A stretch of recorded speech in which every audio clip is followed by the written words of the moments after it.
Richard, what are we doing today? Okay, so today we're having a look at the remnants of Cropcircle.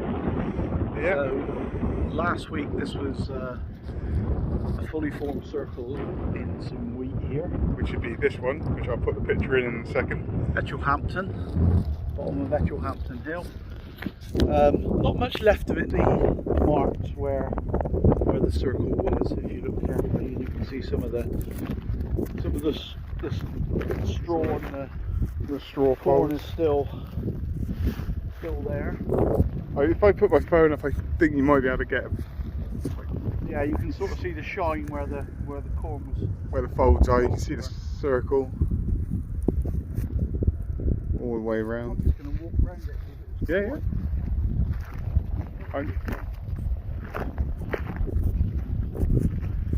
So like I said, there's not much to see because obviously we were too late before they come to cut it.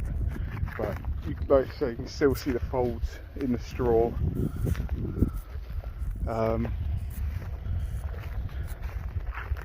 Obviously, like I said, I'll put the pictures. Well, you've probably seen it. I'll probably put the picture up of what it actually looked like.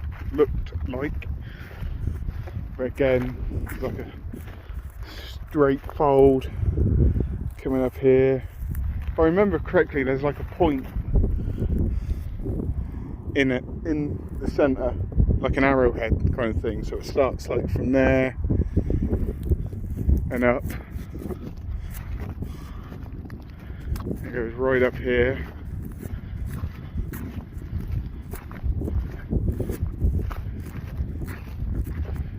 And this is the point of like the arrowhead. As you can see, there's a fold comes straight up the middle. Probably see it better from this way. So you got the what would have been like the arrow there, the centre bit in the middle, and so on, as in the picture. And obviously there's continuous folds all the way around. The one bit of kit I'd like to have had here would have been the mel meter to see if I picked up any kind of readings in the centre or something like that. Well, that would be pretty cool.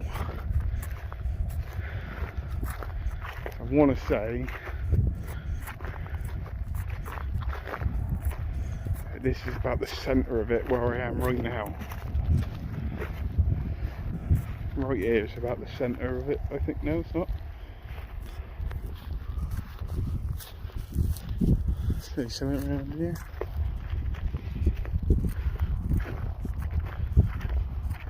So then, Richard, your theory on crop circles? Wow, that's going to take a while. Less So simple. I've been looking around at crop circles for probably 30 years, probably a little bit longer than that. I've seen some amazing things in corn, which I think were probably made by men. I've also seen a lot of simple things in the early years that possibly weren't made by man. I think the fact that they've got more and more complicated as time goes on, that's the enigma for me. Does that mean they are made by something other than man, or is that us being very clever? Originally, back when I started looking into this in the late 70s, early 80s, we used to see little circles formed on farms quite regularly when we were cutting corn, and you didn't really think a lot of it.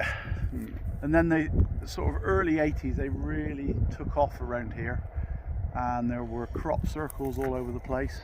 Yeah.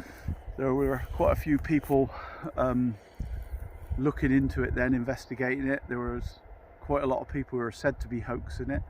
We're not far from Alton Barns here, which is sort of one of the centres for crop circles, really. They usually get quite a few there every year. You've got the pub down the road, the Barge Inn, which is quite famous for crop circles there. They got the big ceiling painting. Yeah, they've got all that done. Yeah, that's still there. Is it still there? Is it?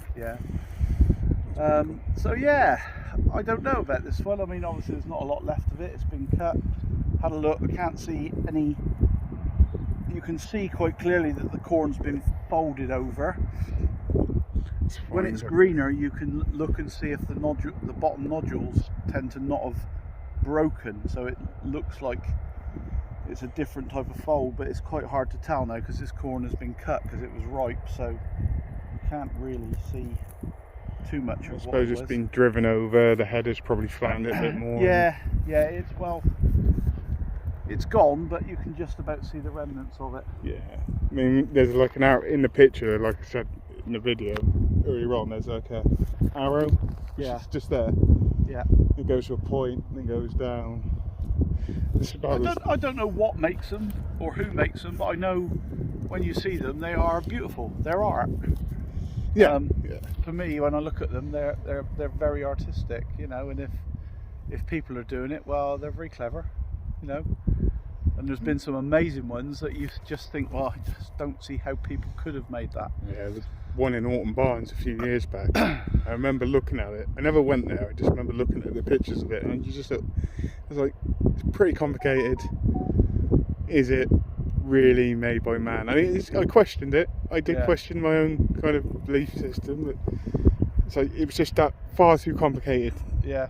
For I don't know. On this, my first impressions, just of what I've seen, I would guess this is probably a man-made one. Yeah. That's my gut feeling, but I haven't got anything to back that up. It's just, you know, from what I can see of what's left of it, there's nothing particularly complicated about this one, really. It looks like it was quite a nice little circle. There's a little bit that what makes me think it's man-made is it's so close. Yeah. To the track that we've walked down. Yeah. And a lot of the other ones are right in the middle of the. Yeah.